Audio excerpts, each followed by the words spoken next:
Sa gitna ng pagpapaliwanag ng kanyang boto, hinamon ni Senator Francis Cheese Escudero ang kanyang mga kasamahan sa Kongreso.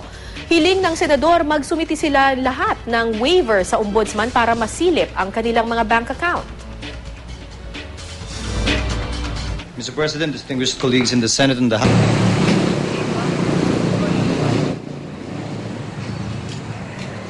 Kahapon isinumiti ko sa Senado ang isang waiver pabor sa ombudsman upang buksan kung kinakailangan ang anumang deposito ko, dollar man o anumang uri ng currency, kaugnay at kalakip ng aking salen.